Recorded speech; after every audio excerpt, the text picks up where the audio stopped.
Gente, vamos começar.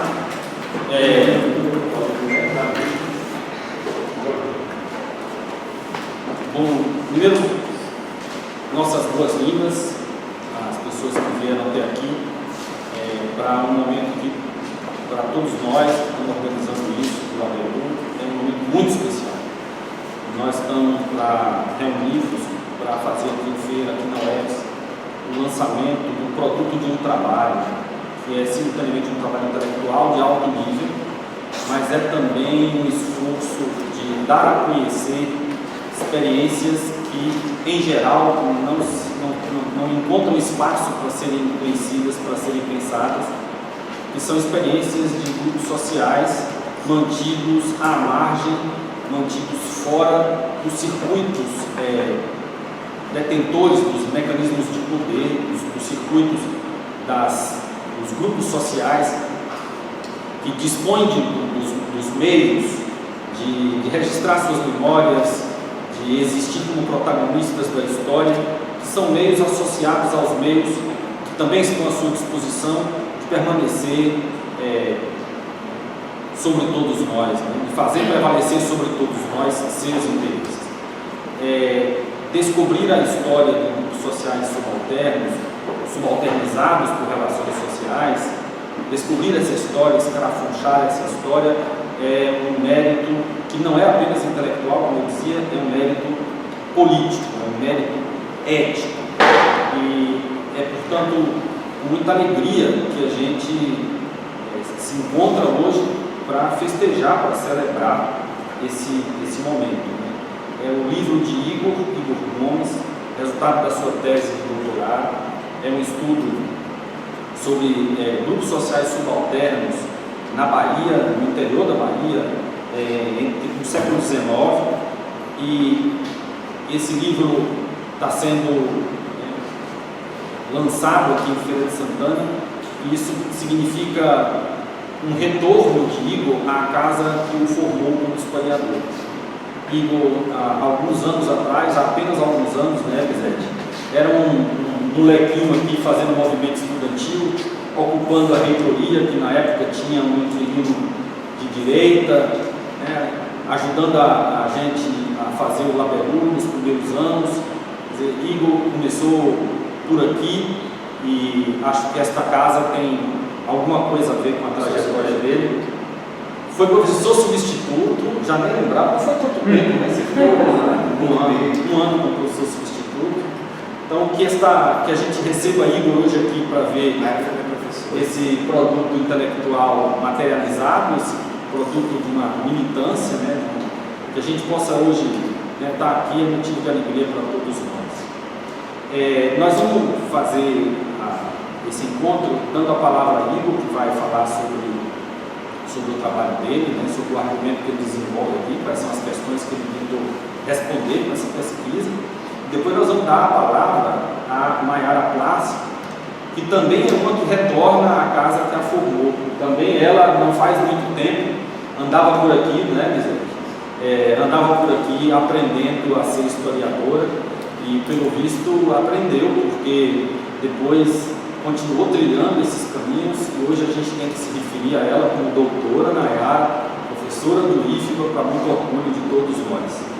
Então, é alguém que tem expertise no tema de Igor e foi convidada para fazer desse momento um momento de diálogo, que talvez seja a essência de uma universidade. A produção do conhecimento e a submissão desse conhecimento a debate interpares, a debate público. Talvez não haja maneira melhor de dizer o que é a universidade do que esta, e, portanto, talvez não haja maneira melhor de fazer a universidade do que dar a palavra a Igor e a Mayara, para que eles façam hoje o que vieram fazer conosco. Valeu. Obrigado, Coelho. Obrigado a todo mundo obrigado a todos que vieram hoje conhecer um pouquinho desse trabalho, desse livro, dessa obra, que é de fato o resultado da minha tese de doutorado, defendida em 2017. Agradecer também a Mayara, que tocou, ela estava dizendo que era laranjada, que eu bem coloquei ela. Mas amigos também são para essas coisas. E, de fato, Mayara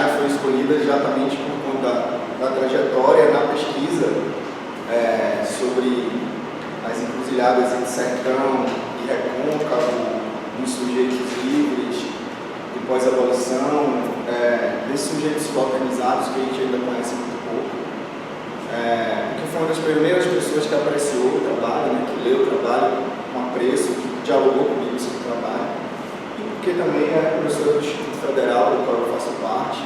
E eu acho que a gente tem que sempre nos divulgar, né, mostrar que existe pesquisa, professores, pesquisadores também dos institutos federais, e estabelecer um diálogo aqui com vocês.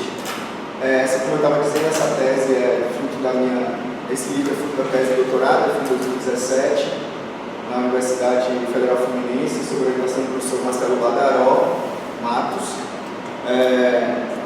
E ela tem como objetivo, né, uma tentativa de escrever sobre os grupos sociais delituosos na Bahia, sobretudo, né, nessas encruzilhadas também entre Recôncavo, Sertão e o próprio Sertão da Bahia, né?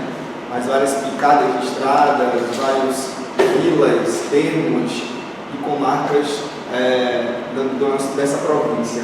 O trabalho é sobre a primeira metade do século XIX, sobretudo no imediato pós-independência, no processo de independência da Bahia e no imediato pós-independência. Portanto, cruza com alguns momentos específicos da conjuntura do século XIX, da primeira metade do século XIX baiano, né, que são, além da independência, as rebeliões escravas que acontecem, que estão acontecendo na Bahia nesse contexto, os levantes federalistas, a própria Sabinada, além da própria guerra de independência civil, da guerra civil entre baianos e portugueses que aconteceu aqui.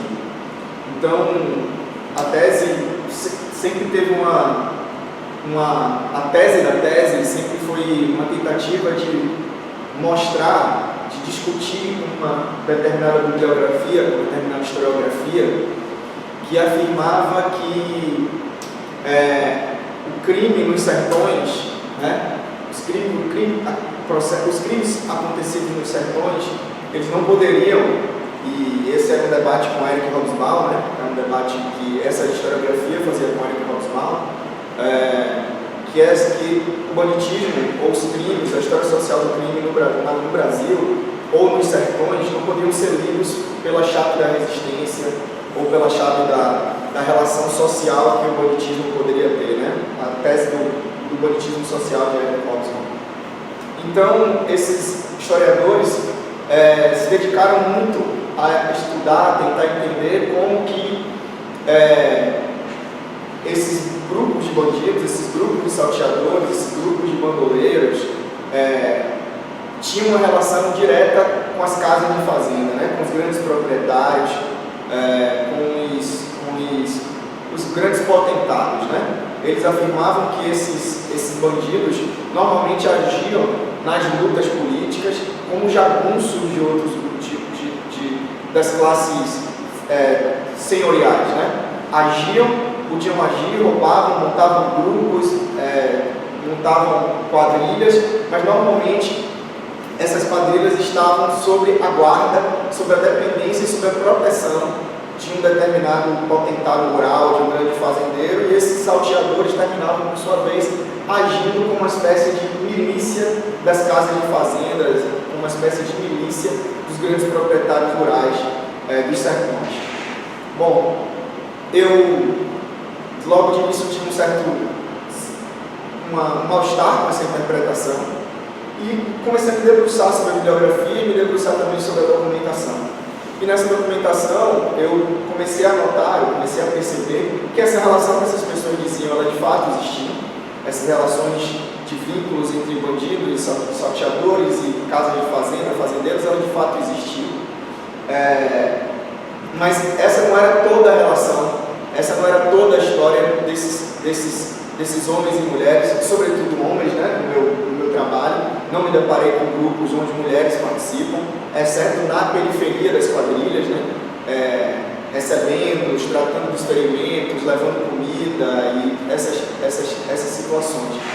Mas eu entendia que essa não era toda a realidade desses homens, né?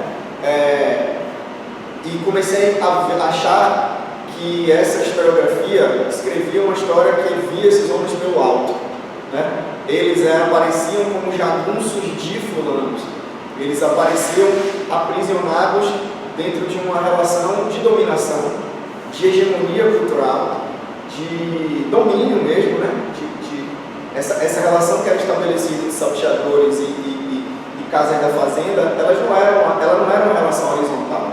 E muitas vezes a historiografia contou essa relação como se fosse uma relação horizontal. Ela chega a dar nomes a essa relação, como cultura da violência, cultura política dos sertões, cultura mestiça, sempre na tentativa de dizer que nos sertões a linguagem da política era a violência. E se a linguagem da política era a violência, né, num período em que o Brasil sofria as disputas entre poder central versus poder local, né, os poderes locais tentando se reafirmarem frente às iniciativas do poder nacional e tal. Então, esses sujeitos eram vistos por cima, pelo alto, terminavam sendo vistos como jagunços desses homens, que usavam esses homens, que eram usados, né, que esses bandidos eram usados por esses senhores para defender suas posições locais, localistas, municipalistas e por aí vai. Então eu comecei a achar que era possível fazer uma leitura a contrapelo desses sujeitos, né?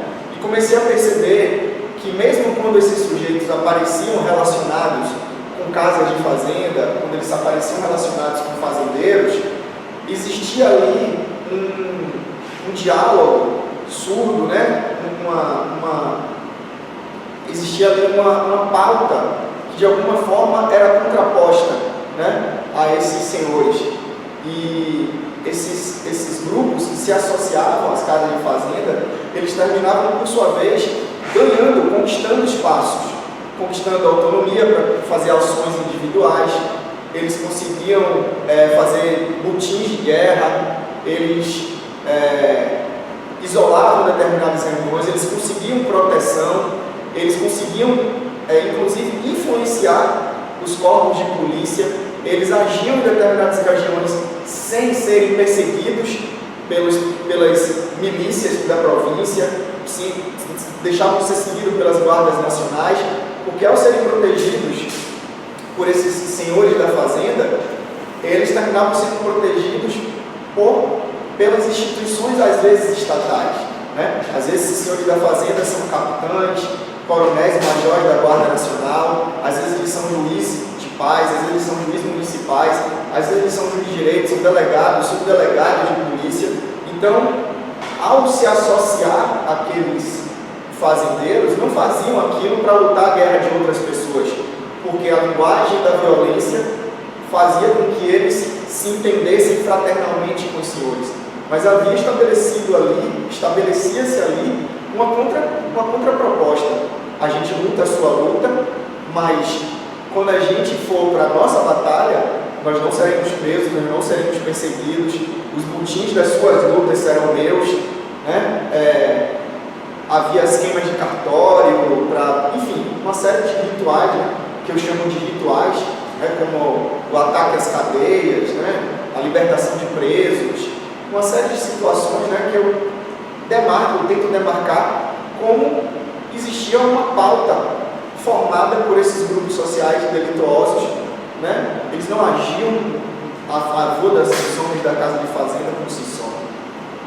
Além disso, como eu estou discutindo um período de formação do Estado Nacional, né, um período de formação do Estado-nação no Brasil, né, de 22 até 53, mais ou menos, é o meu recorte, eu percebia que existiam também outras modalidades delituosas que não tinham nenhuma relação com as casas da fazenda. Por exemplo, são com as casas de fazenda com grandes proprietários, que eram banditismos que apareciam em decorrência das situações conflituosas e políticas que aconteciam na sociedade, né? Por exemplo, eu tento relatar e narrar os crimes dos homens fardados, né?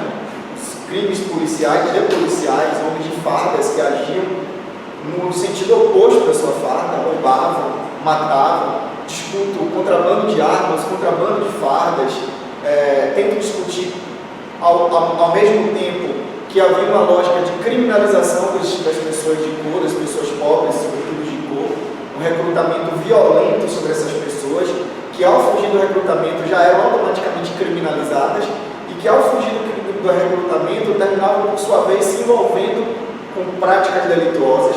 Discuto os desertores, as pessoas que desertaram das forças armadas, das forças nacionais, né, e consequentemente também eram considerados criminosos, foram criminalizados, e esses desertores em alguns momentos agem como tantos outros grupos sociais subalternos da Bahia na primeira metade do século XIX, praticando a fuga para os matos, né, constituindo aquilo que eu chamo de comunidades volantes, comunidades fugitivos, e logo em seguida comunidades de volantes, né, e mostram como que essa prática de criminalização da pobreza, da cor, terminou de alguma forma precarizando a liberdade das pessoas livres, né? Uma sociedade escravista, onde se pratica um recrutamento violento sobre essa população,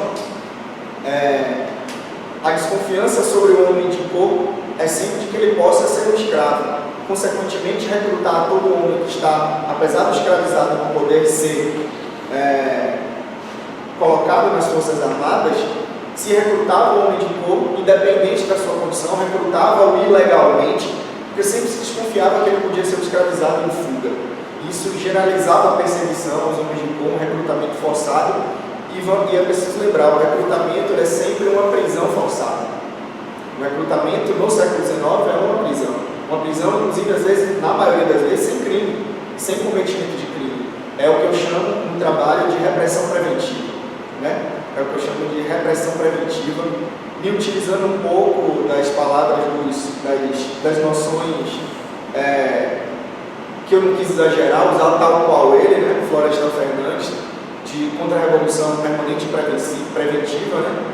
Que ele usa no livro A Revolução Burguesa no Brasil,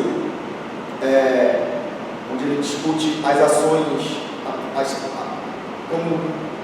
como a história das classes dominantes desde a independência é uma incessante prática de repressão preventiva e contínua sobre os grupos sociais que porventura poderiam se constituir como pensadores, né? E discuto, né, essa relação dos potentados, dos grandes fazendeiros com os grupos de salteadores na parte 2 do texto, onde discuto o caso dos camuçus, né? O caso da guerra entre os militão França Antunes, militão França Antunes versus os guerreiros, e o dos irmãos Guimarães. Em todos esses casos, as lutas que começaram entre lutas entre famílias ou lutas entre poderosos locais se generalizaram como um grande território de banditismo, de prática de salteadores, de práticas diversas, o que eu chamo às vezes de federalismo bandoleiro, né? O federalismo bandoleiro seria aquele momento em que você até pode ter uma relação com um proprietário, um grande proprietário, um grande potentado como era o França Antunes, etc.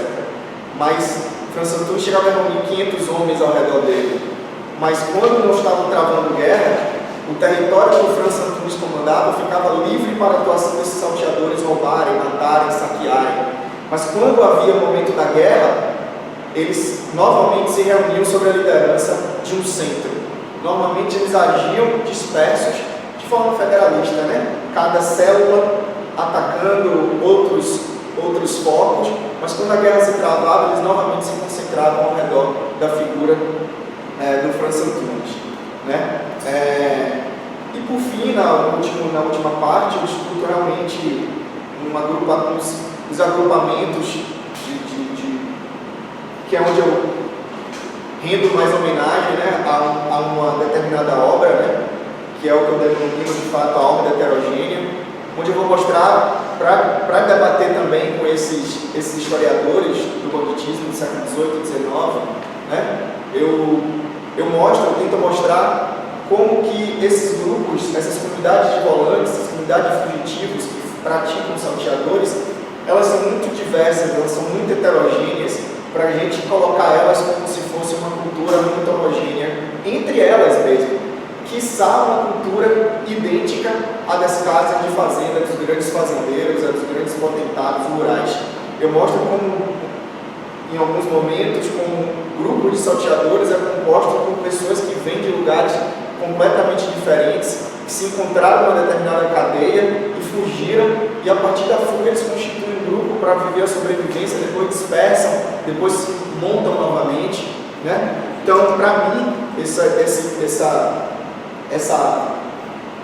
grupos de salteadores, eles eram tão diversos culturalmente entre eles mesmos, quiçá diversos entre as próprias classes dominantes rurais. E por fim eu discuto o tema de Lucas, mas eu falei assim, tinha que ser chamado só para discutir Lucas, seria um papo já para mais de... Por fim eu discuto Lucas da feira, né? Lucas da Feira de Santana, que vai ainda me render o livro, estou obstinado nisso, né? O Flaviano sempre fala que você vai escrever sobre ele, fala que você vai escrever sobre ele. Eu pretendo escrever, já estou fazendo pesquisa, né? Estou tentando achar agora os proprietários dos grupos, dos escravizados que constituíram o grupo de Lucas, né? O grupo de Lucas era constituído basicamente por escravizados crioulos do Recôncavo, a maioria do Recôncavo, ou pelo menos os principais do Recôncavo, que se homiziavam aqui em Feira de Santana, né? Que é o termo utilizado na época. A Feira dos Homens Homiziados, né, é o título do capítulo, a feira que representou um local, né, onde a Feira da Feira que representava uma junção dessa heterogeneidade dos subalternos da província da Bahia se juntavam aqui nessa feira, e nessa feira se constituíram muitos grupos de salteadores, de bandoleiros, etc.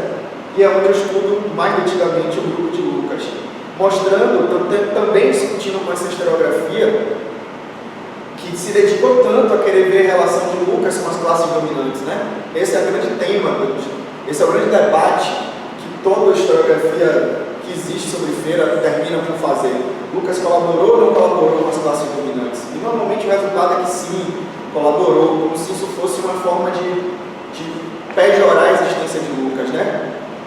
Frente ao suposto heroísmo de Lucas, que também, né, as esquerdas, os coletivos, os militantes produzem essa narrativa também mitológica, né, de Lucas como um herói do seu povo, um herói dos negros, um herói do seu grupo social.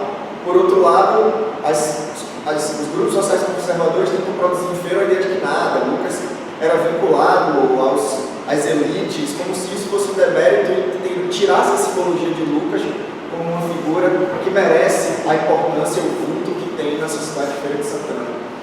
E eu discuto como que, tentando mostrar como essa obsessão de ver na relação entre bandidos e elites terminou escondendo para a historiografia, para os historiadores, para as pessoas que leem história, deixou de narrar uma série de acontecimentos onde Lucas nitidamente se relaciona também com os grupos sociais subalternos da cidade de Feira de Santana, da vila de Feira de Santana. E eu vou capturando algumas dessas cenas onde Lucas já é uma figura reconhecida pelas pessoas comuns, pelos homens e mulheres de repouso, sujeitos livres ou escravizados da vila de Feira de Santana, ao ponto de um pai de família chamar o filho na vila de Santa Mara, eu acho que na vila de Santa Mara, Maria Leu está mais fresco, não sei se foi Santa Mara mesmo, mas o filho dele, ele ensinou o ofício de metalúrgico para o filho não queria trabalhar e queria roubar. Ele chama a polícia para prender o próprio filho e ele chama o filho e fala: esse é João não sei que lá, evangelista, Lucas Evangelista, porque não gosta de trabalhar, gosta de roubar. Ou seja, em outra cidade, um homem chamou o seu próprio filho, que se chamava, tinha um nome, e no meio desse nome ele criou um sobrenome para o filho, Lucas Evangelista, no meio desse nome, para representar uma pessoa que não queria trabalhar, queria viver de roubo, em uma vila completamente diferente, né? E é engraçado, porque ao estudar Lucas, você percebe que Lucas, até em Senhor do Bonfim, as pessoas disseram que viram Lucas, que Lucas agiu, né? Que era Vila Nova da Rainha, hoje é Senhor do Bonfim. Em diversos momentos eu narro a história de um escravizado de Alagoinha chamado Benedito, que ele para assustar as pessoas que perseguiram ele pula em cima das pessoas e diz que ele é Lucas da feira, ele é bicho solto, ele é Lucas da feira, ele pula em cima do povo, e aí ele é preso como se ele fosse Lucas, e na hora ele achou que acionar o nome de Lucas causaria terror às pessoas que perseguiam ele. E é muito engraçado porque cria-se um debate dentro da província da Bahia se aquele é ou não é Lucas, e obviamente não era Lucas. As pessoas de Feira de Santana iam ver o cara, saíam de Feira de Santana para Alagoinhas para ver se era Lucas, chegavam lá, riam, não, isso não é Lucas, e o cara ficava muito puto, ele é Lucas, porque ele é Lucas, porque ele disse que era Lucas, e é engraçado, porque o debate termina virando um debate de partidos, né? Liberais versus conservadores. O Aicuru se posiciona de um jeito, o Diário Comercial, Diário do Comércio, se posiciona de outro. As pessoas que dizem que não é Lucas é porque é oposição, as pessoas que dizem que é Lucas é porque é situação. O nome de Lucas se envolve em uma querela assim, enorme, e no final das contas não é Lucas. O próprio Flaviano, que está preso nesse exato momento, que não é Flaviano, é Flaviano, que está preso, é chamado para reconhecer o cara que está preso, o próprio Flaviano fala, gente, não é Lucas. E falam, claro que não é Lucas, ele não vai entregar o seu próprio colega e tal. Enquanto isso, o Lucas está roubando na região, né? O Lucas continua atacando na região.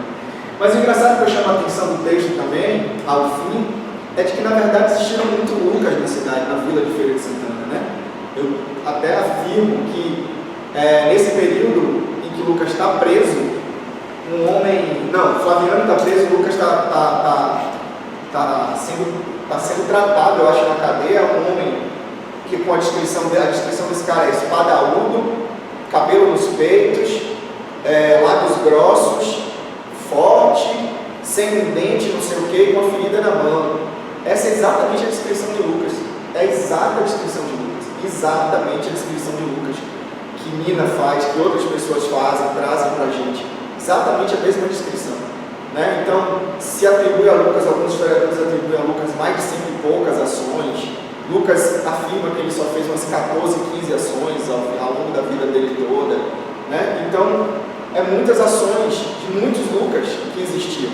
Era muito fácil um homem negro, de cor, ou pardo, um crioulo, ser considerado Lucas, porque no final das contas Lucas serviu ao processo de contra-revolução preventiva, né?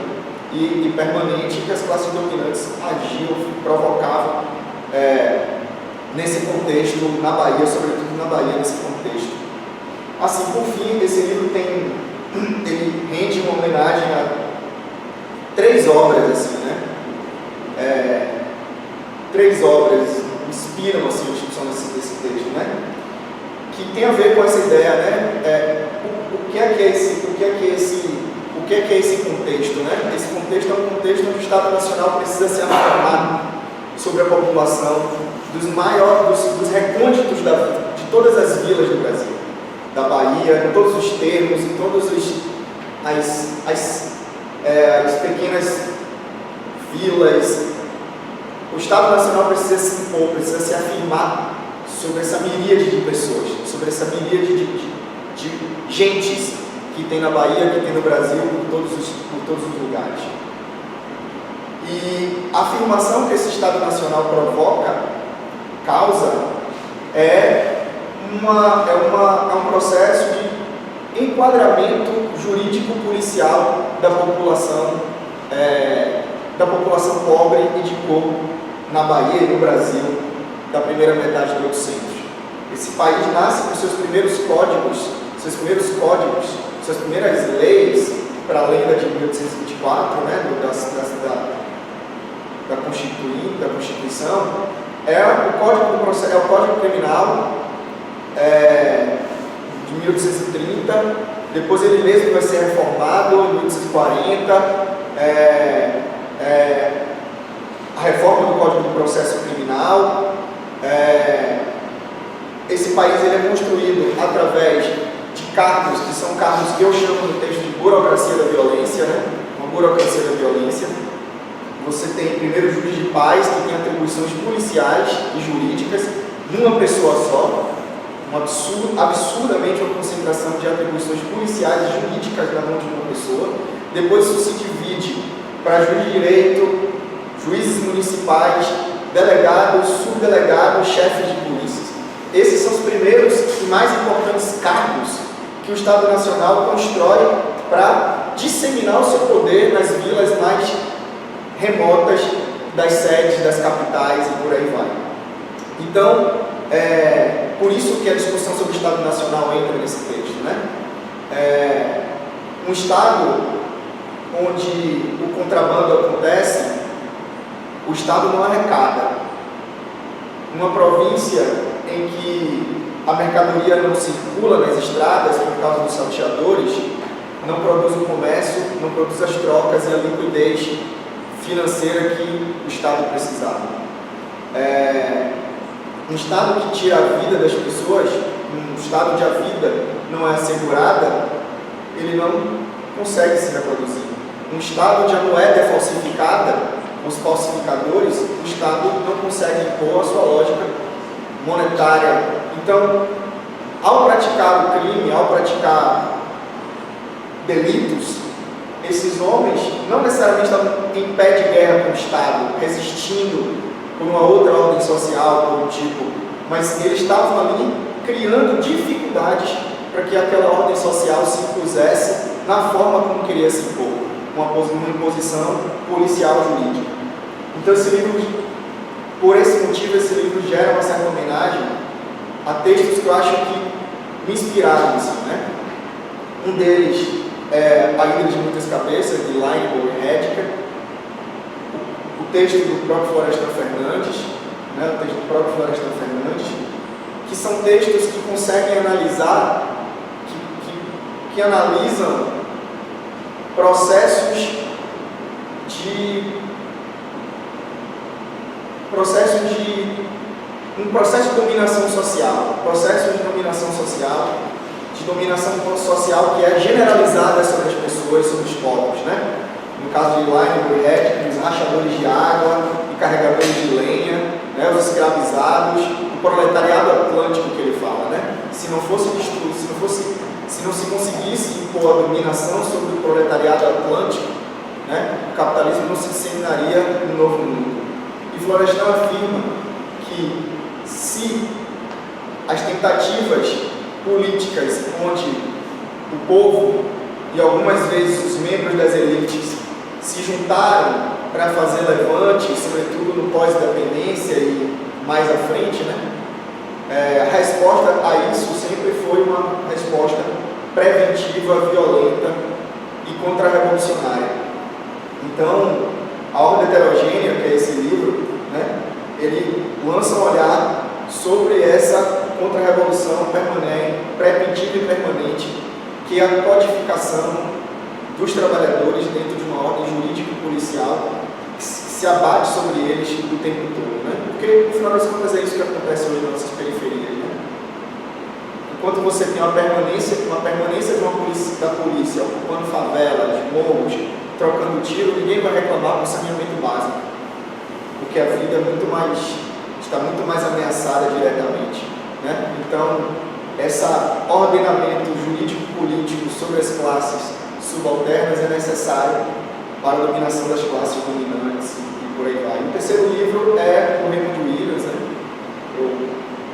Que me permitiu analisar a cultura, o que todos esses historiadores diziam como uma homogeneidade cultural que ligava camponeses, salteadores aos fazendeiros.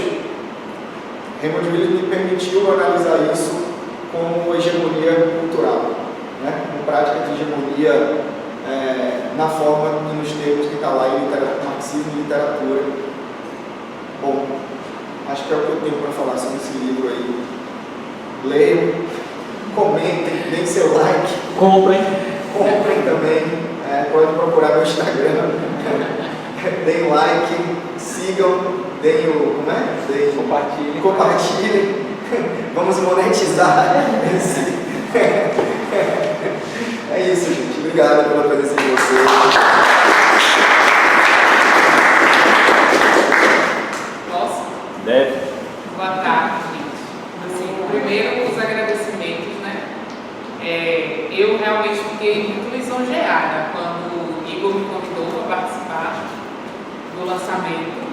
Assim, primeiro, por retornar ao EFES, né? É sempre bom retornar ao EFES, porque como o Coelho ressaltou e falou aqui, foi nosso lugar de formação, né?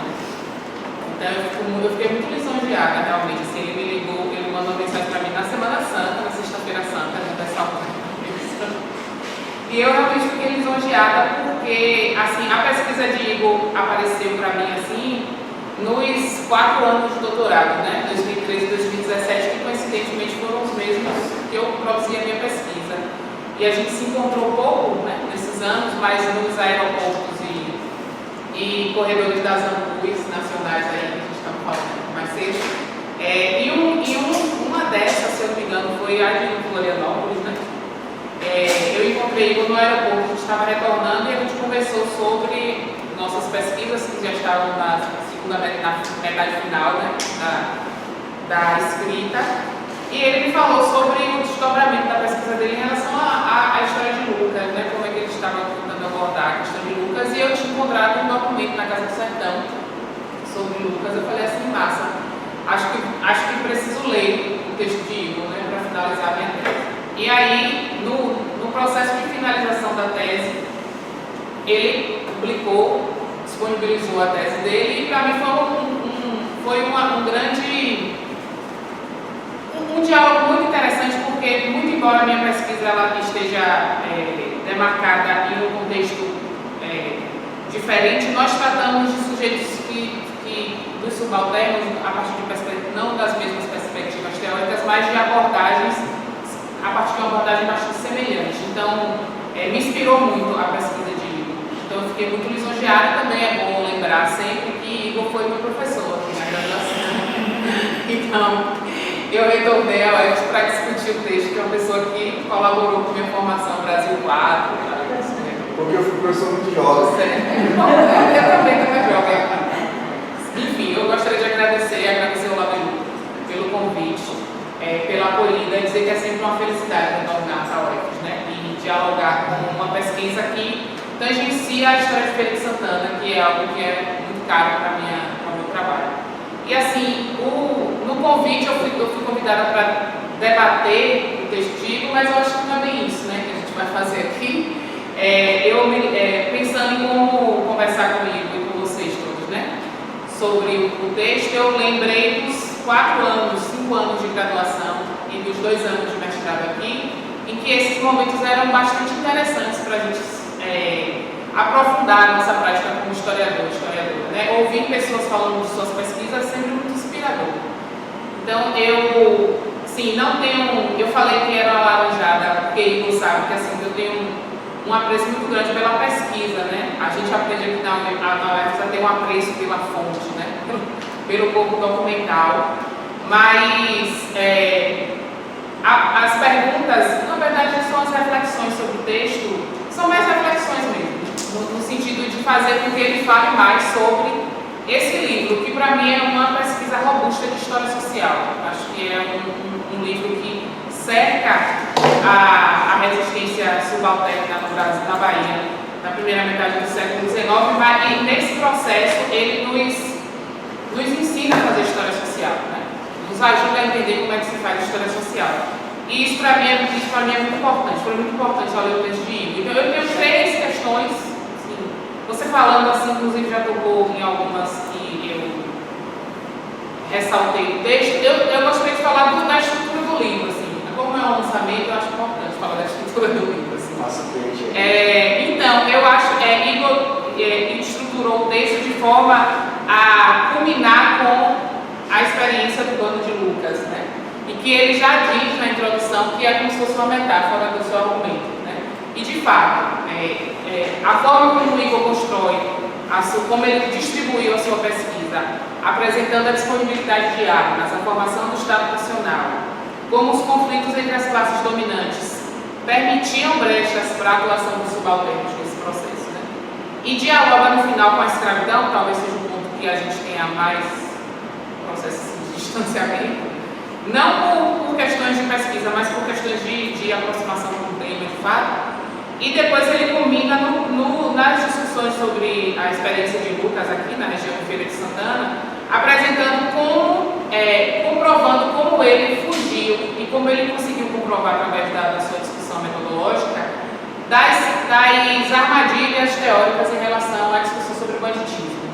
Igor, ele aponta a importância de Hobsbawm falar do bandido social, mas também faz uma crítica retundante à ideia de cultura da violência, que talvez seja a última pergunta que eu gostaria de trazer.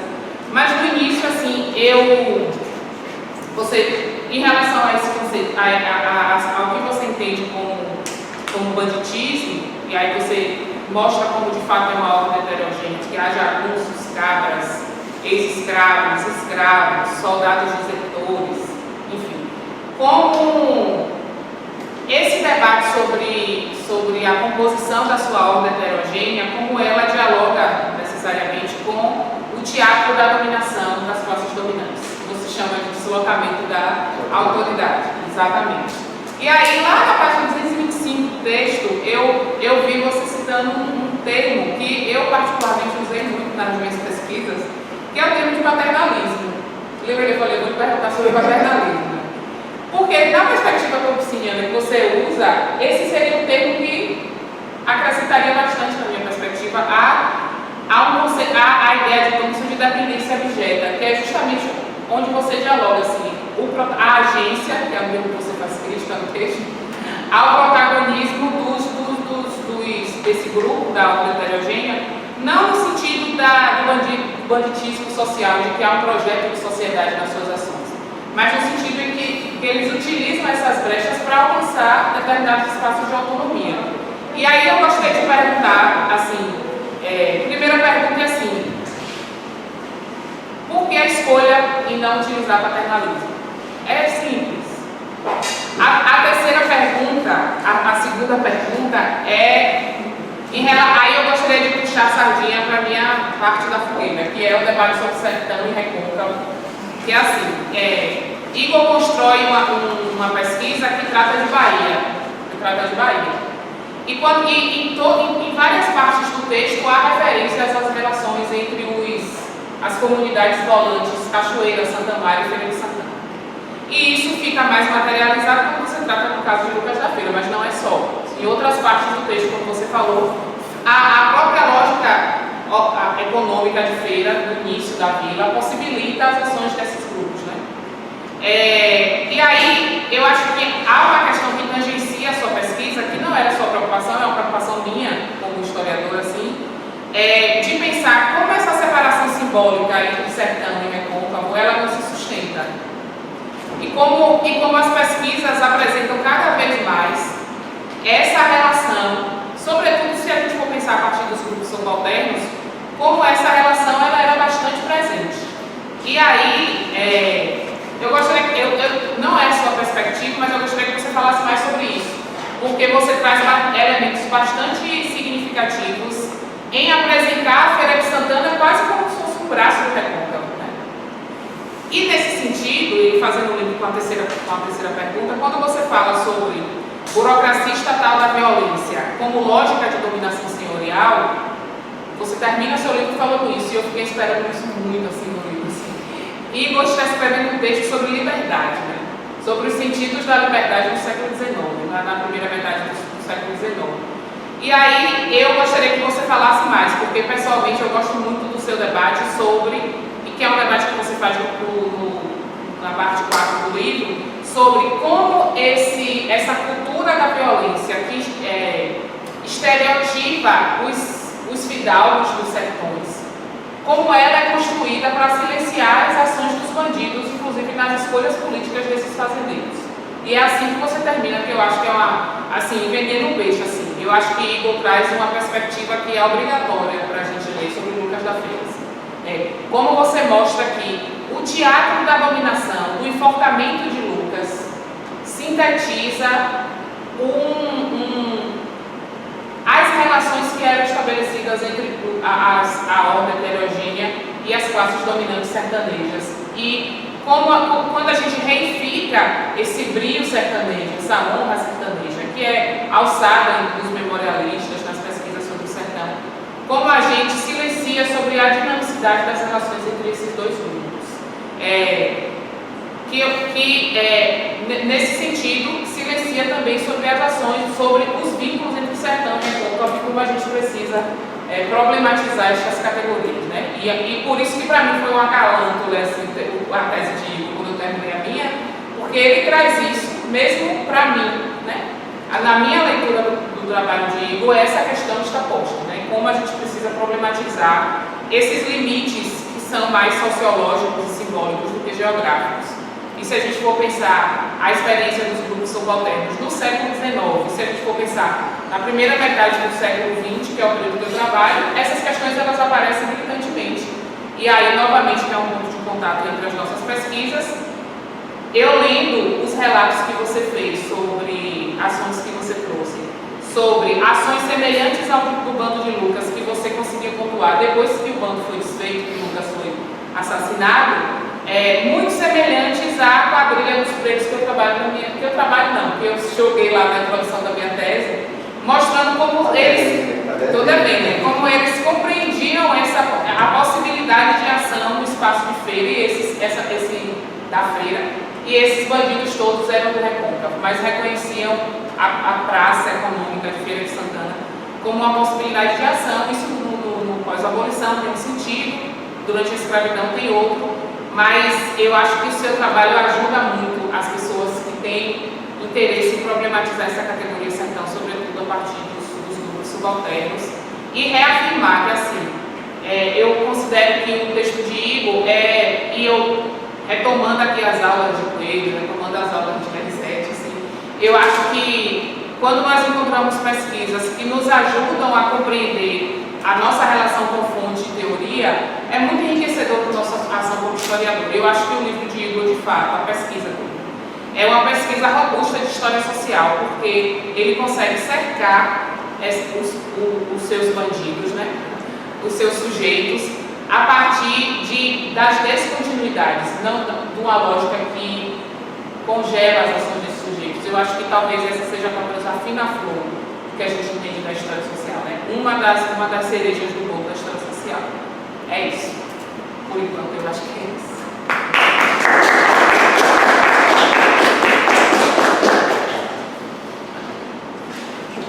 Bom, não tem nada muito previsto não, mas habitualmente quando a gente tem uma provocação feita da mesa, a gente costuma franquear a palavra a quem está aqui para continuar a conversa, para trazer sua própria interrogação, seu próprio comentário.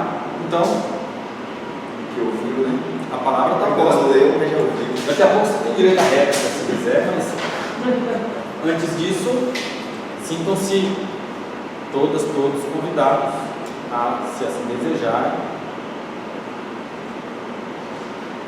Pelo visto, não há questões no momento vindas do auditório. Sim, há uma questão.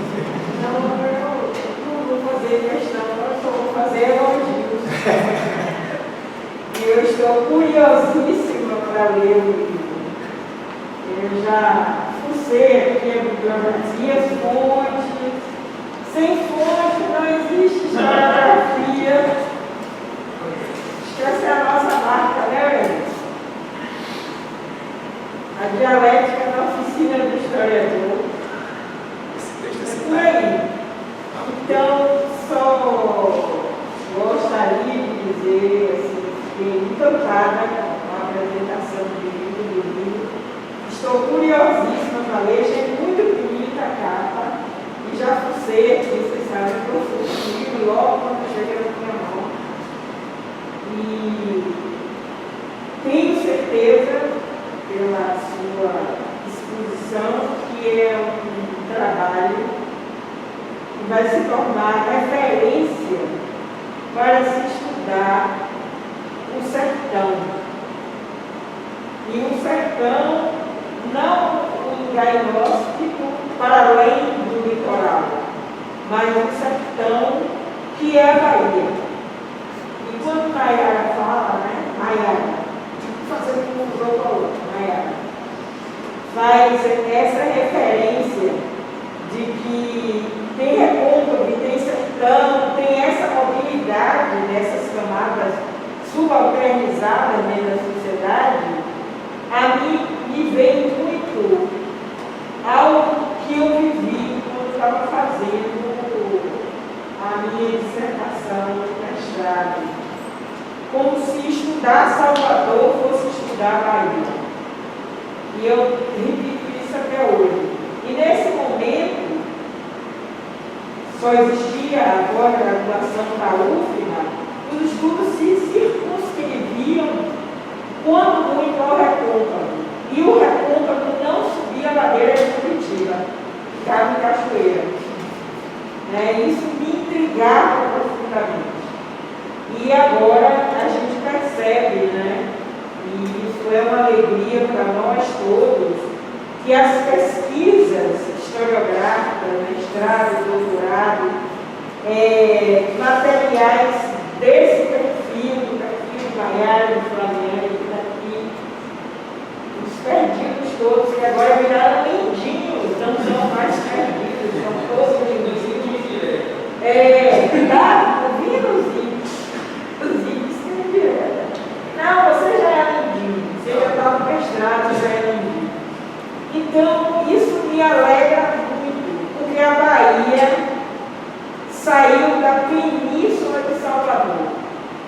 A Bahia é a Bahia, com toda essa diversidade dos recôncavos no plural, dos sertões de baixo e de cima, e as chapadas também.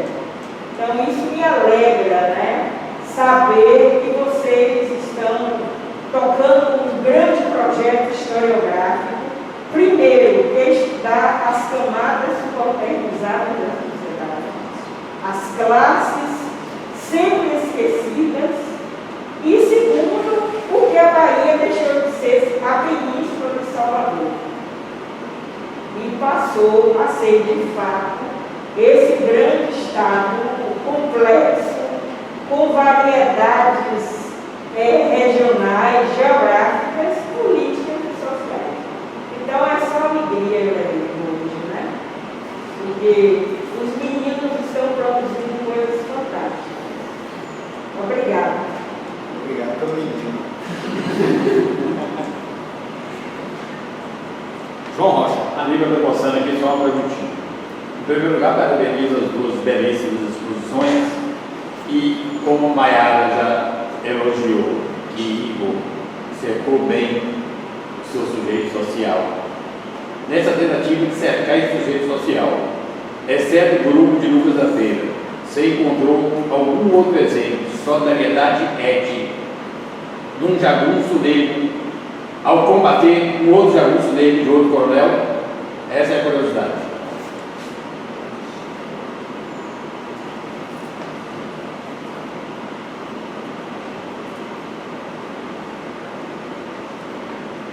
Tá bom ou vai mais? Tá bom. Não tem mais, né? Eu tenho uma aqui. Tem? Acho que não. Segura então. Isso é muita coisa, né? Você sabe. Vamos lá.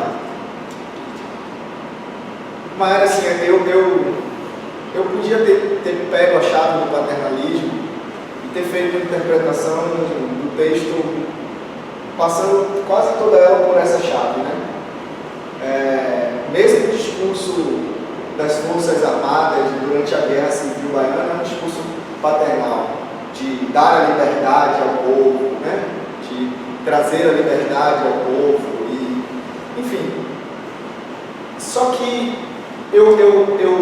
a parte que eu mais gosto dessa discussão sobre o paternalismo de Thompson, e eu não falei de Thompson, porque Thompson é uma referência que me acompanha mesmo, assim, o tempo todo, toda hora, essa reflexão que acho que do ápice dos trabalhos de Thompson, Você que é assim, deixa eu falar um pouco. claro, professor, claro. A primeira vez que eu vi esse livro, e a primeira vez que ele me fez uma pergunta, Prisca Zera, sabe uma coisa? Lembra? Não lembro não. Esse Thompson e esses metodistas, professor, ele chegou no CPR, ele foi bolsista a primeira questão que ele me arranjou, no primeiro dia que ele me apareceu, foi essa. Qual o melhor dos metodistas com Thompson? Lembrou? Lembrei. Inclusive, A formação da classe operária inglesa. Quando ele se bateu com os metodistas, ele correu atrás de mim. inclusive, quem me deu o primeiro livro de Thompson foi a senhora. O volume 2 da formação da classe operária inglesa, que tem uma dedicatória lindíssima, belíssima sua. No meu aniversário, você me deu esse presente de aniversário, está lá. Não brinque, não brinque. Memória. Tem anos estou brigando com ela. Onde foi que ela meteu o volume? Não foi no meu livro lá em casa. Tava novinho, e ela comprou aqui Falecido Wilson. A briga. exatamente, do incontornável Wilson Paulo, do Andorinha. Ela comprou na estantezinha dele que ficava ali, me A deu briga é presente. histórica. Memória. Nos últimos 10 anos, sumiram 500 livros de cada dos empréstimos que foram colocados, inclusive 50 meus, que tinham os dela e os meus. Certo? Ó, não vamos nem falar disso. Receba o recado aí, ó. Receba o recado de vocês. Quem se doeu, se doa.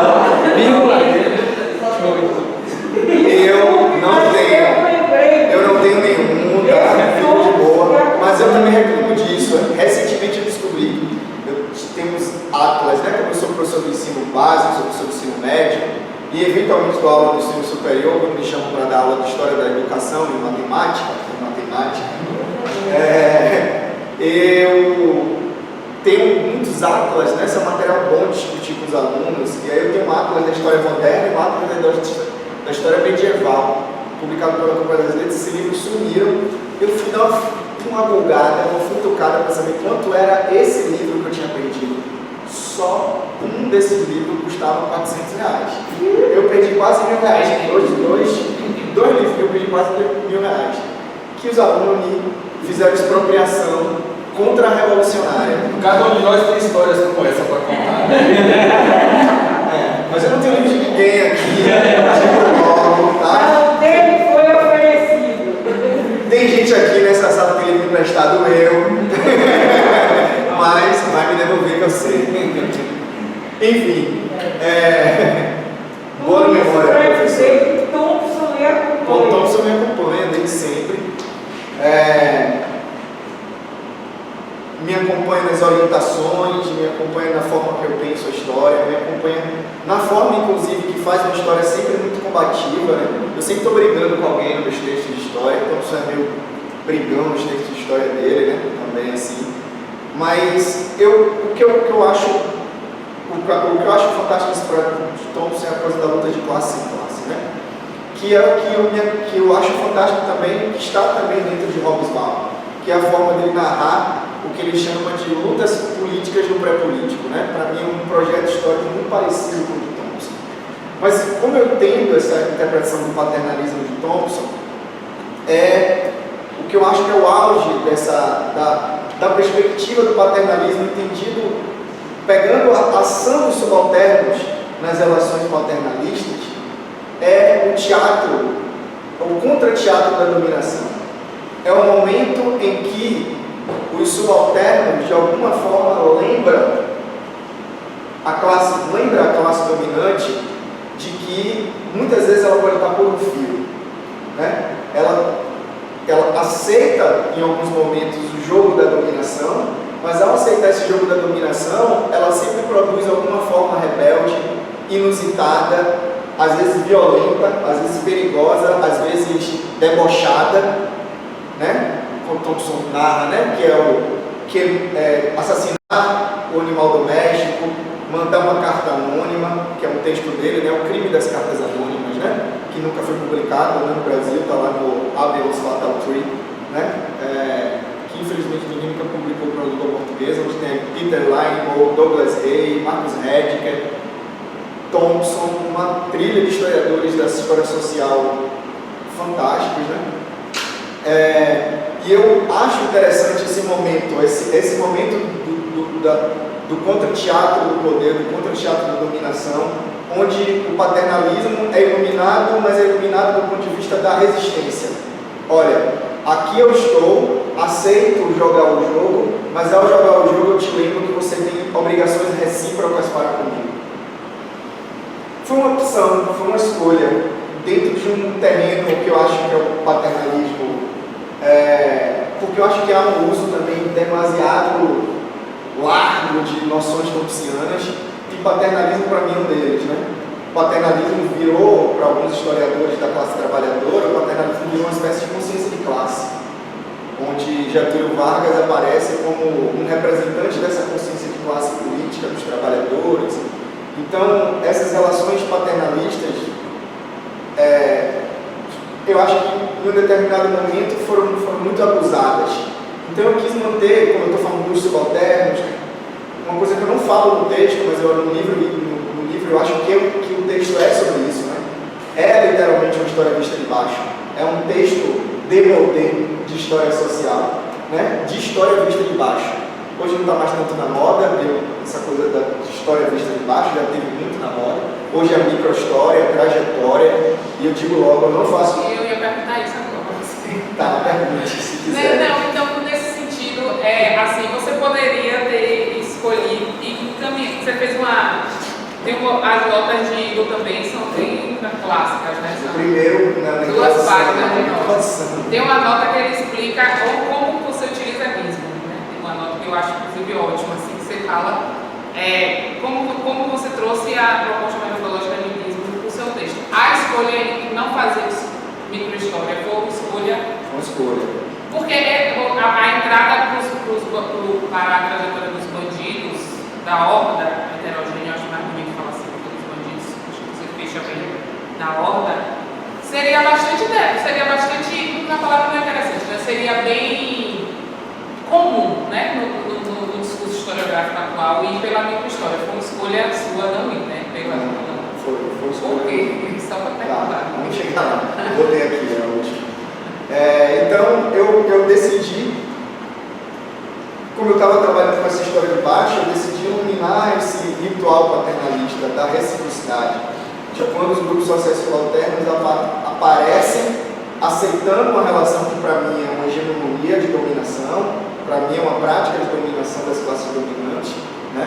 Não é um ritual de igualdade de classe, não é um ritual político onde eles falam a mesma língua. Há ali, na verdade, uma linguagem da dominação que usa, claro, aspectos ritualísticos do sertão como honra, como vingança, etc., mas usa isso na tentativa de se impor como classe. E acho que essa horda, esses delituosos, esses grupos sociais delituosos, souberam agir, trabalhar dentro, jogar no jogo muitas vezes desses senhores, mas sempre nos lembrando o limite do qual eles não podem passar. Os limites, inclusive, tem um historiador mexicano, Paul Vanderwood, eu acho. Quer dizer, ele não é mexicano, mas ele estuda o México.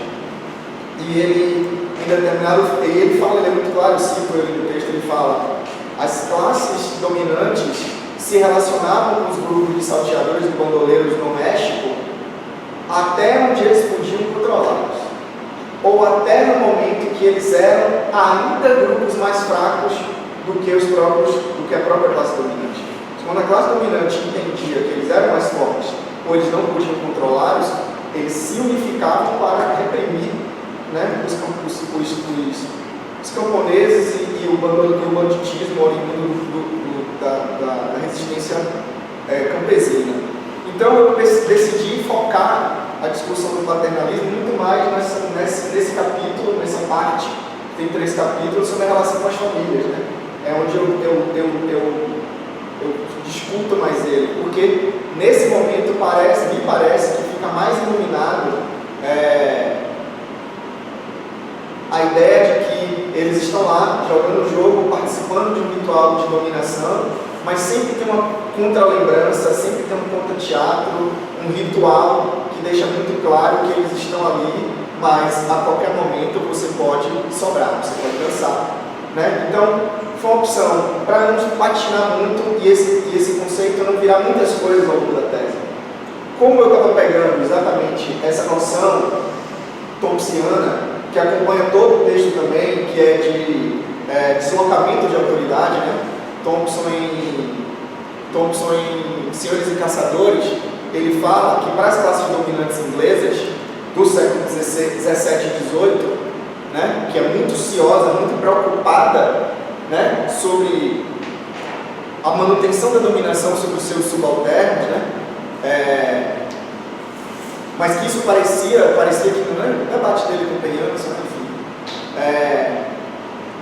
Thompson vai dizer que a preocupação dele ser os caçadores não é discutir os roubos, porque não eram os roubos, não era o crime de matar o fazão na Floresta Real que preocupava propriamente, não era o crime que propriamente preocupava e preocupava a classe dominante, mas era a demonstração de resistência que aquilo causava na fidalguia que apavorava as classes dominantes. E é por isso que foi quebrar um galho na Floresta Real, virou prisão de pena de morte.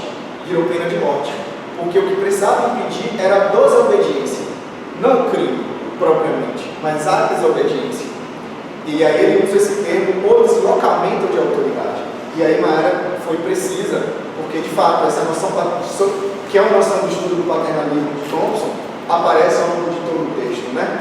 Muitas vezes a presença, o jogo está sendo jogado, os subalternos jogam o jogo das classes dominantes, mas a existência de Lucas da Feira, e aí eu respondo sua última pergunta, a questão que você me faz sobre o fidábulos e os silenciamentos, né? Talvez eu te responda rapidamente com isso.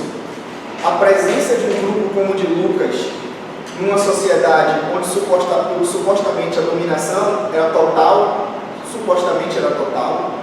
ou pelo menos se disse assim, ou a historiografia durante um tempo narrou dessa forma, as casas da fazenda como juiz, como polícia, as casas da fazenda como local de proteção de todos, né? É onde fidalgos e faqueiros se encontram para ali se relacionarem.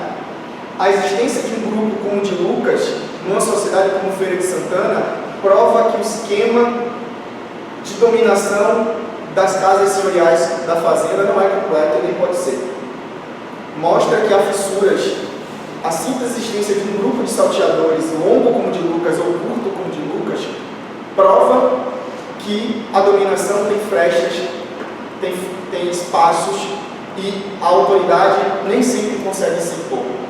Então, a casa parece estar em ordem, mas um roubo de galinha pode provar que nem todas as ordens estão colocadas no tabuleiro, né? Nem todo tabuleiro está tão organizado assim. Então a existência como um grupo de Lucas em plena fronteira, e aí eu vou para a sua outra pergunta, em plena fronteira entre o sertão e o recôncavo, né? Essa existência desse grupo que age durante mais de 20 anos, né? Lucas fugiu em 1821, só é morto em 1849, e desde sempre ele assaltou bichinhos, como ele fala, mas o grupo dele se constitui só após essa minada, só após de fato essa minada. O grupo começa a agir de forma muito mais clara e evidente, vira uma preocupação provincial. Imaginem o sertão, que é o sertão desracializado, o sertão que coisa de Nagô aqui não dá, o sertão onde durante muito tempo se disse que era caboclo e não negro, onde sempre se reduziu a presença negra, onde de fato os negros, a menor quantidade de negros nesses sertões tornava os mais fiscalizados e provavelmente menos capazes de fazer grandes rebeliões, porque eram mais visíveis e fiscalizados. A existência de um agrupamento de escravizados, de fugidos, é preciso dizer isso, às vezes é preciso lembrar para as pessoas, é um grupo de escravizados fugidos, todos são fugidos, tá? Todos têm proprietários, todos fugiram, geralmente fugiram inclusive de fazendas do recôncavo. Então, a presença de um grupo de escravizados tocando terror era o pavor negro que o recôncavo e Salvador tinham trazido para o sertão. Trazer esse pavor negro, esse pavor, essa onda branca, essa onda negra, né? E esse medo branco dessa onda negra para o sertão, onde supostamente esse conflito era razoavelmente estabilizado, arrepiou as elites, não só feirenses, mas as elites interioranas de toda a província da Bahia. Então, a existência, o deslocamento de autoridade de um grupo como esse prova que a dominação paternalista ela é frágil e ela tem fragilidades o tempo todo pelos deslocamentos de autoridade que existem. E eu acho que na verdade, assim, para mim, meu recorte geográfico é sempre meus sujeitos circulam. Esse é o meu recorte. Recorte feira, recorte municipal, recorte de vila, recorte... É sempre recortes muito frágeis. São sempre recortes que às vezes podem entender muito ao positivismo. E eu já o fiz em prática historiográfica, né? Mas os sujeitos que eu estudo, que eu pesquiso, eles se movimentam o tempo todo, inclusive com sobrevivência, né? Então, 39 bandidos fogem da cadeia de Salvador, metade deles é encontrado no Rio São Francisco, outra metade em Feira de Santana, outra metade não sei aonde. Então, o recorte é definido por onde eles circulam. Veja, vou dar 2 exemplos. A maior feira de cavalo, se fala muito da feira de gado em Feira de Santana, mas Feira de Santana tinha uma enorme feira de cavalo, que era narrada como a maior feira de cavalo provavelmente do Norte e Nordeste. Cachoeira vivia apavorada com um surto de roubos de cavalo. Xindamonia ia estudar isso, inclusive. Disse que vinha hoje, eu falei, não, vamos trocar os livros. Pensou em estudar isso, no roubo de cavalo. Feira de Santana vivia, a Cachoeira, a região do Recôncavo, vivia apavorada com roubos de cavalo. E não poucas vezes eu encontrei cavalos roubados sendo vendidos em Feira de Santana, cavalos do Recôncavo, né? Então essa fronteira, por exemplo, um escravizado de São Gonçalo, Agreste ali, né? Sertão, Recôncavo, o que é São Gonçalo, meu Deus, ninguém vai saber o que é São Gonçalo, né? Um escravo que praticava furtos e que vivia a assediar as pessoas para o levante do malê. De repente, esses escravizados são interrogados por uma autoridade da Barra de Vila de Valença, porque os caras estavam com medo na Barra da Vila de Valença, naquela região de Valença, aquela barra ali, né, que hoje é Moreré, Boipeba, etc. Os caras assustados com fluxos de escravizados que saíam dessa região do Recôncavo de Feira de Santana para ir para essa região da Barra de Valença, que é o chamado Recôncavo Sul, né? Então, não há essa fronteira tão bem rígida, sobretudo no que diz respeito à comarca, né? Toda a jurisdição de Feira de Santana está dominada por Cachoeira, né? E esses sujeitos circulam o tempo todo. Um dos caras que tem uma discussão no texto, né, que é o Frederico Pernambucano de Mello, ele fala que a gente precisa entender que há um sertão verde, né? Que há uma zona aí entre um lugar e outro que as coisas se convergem, elas não são puras, tem purezas. Nem nos sujeitos, nem na geografia, nem nos fluxos comerciais, nem nas trocas e intercâmbios culturais. E aí eu mesmo, assim, sabe? Algumas vezes no texto eu passo mesmo batido por isso, porque essa delimitação aqui interessa. Não interessa não interessa para a gente revelar o cotidiano da vida dos subalternos que vivem de feira em feira, né? Aquele Arnizal escreve um documento que está publicado nas revistas histórico-geográfico.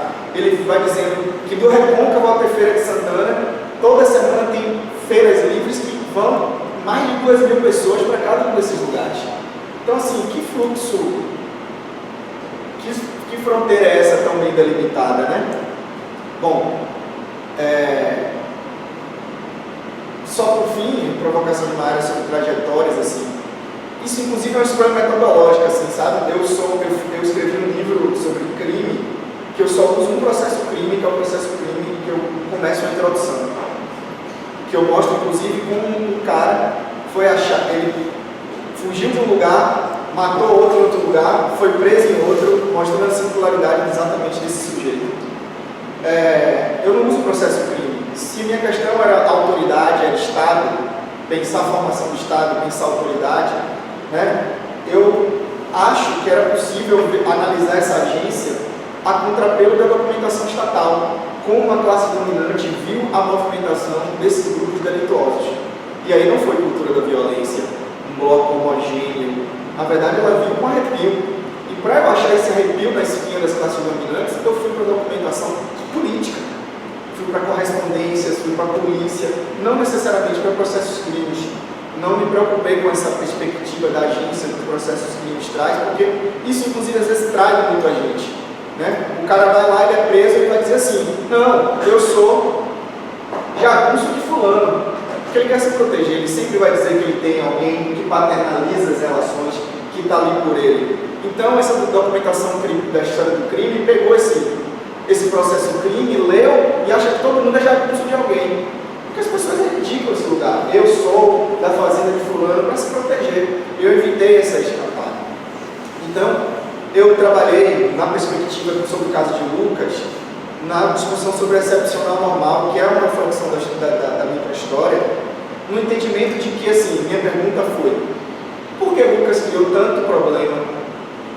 Nacionalmente falando, Lucas virou um assunto nacional, já que desde aquela época, e a historiografia mesmo diz que os bandidos se relacionavam com as elites. Se o banditismo e o jaguncismo é uma coisa muito tradicional, muito comum no Nordeste, nos sertões, como a historiografia mesmo revela, e a própria documentação da época revela, o que tinha de tão excepcional em Lucas, já que era tão normal o que Lucas estava fazendo? Se relacionar com uma casa auxiliar, roubar, assaltar, praticar violências. A documentação mostra que isso era muito normal entre os subalternos no sertão. E a própria documentação diz que isso era tão normal, a própria historiografia diz que era tão normal, que eles se escondiam na casa da fazenda, que estava tudo bem. Mas por que Lucas virou uma exceção em meio a essa normalidade? E aí a gente volta para a discussão sobre o local estratégico entre sertão e recôncavo que o grupo de Lucas está e o momento específico que a Bahia está.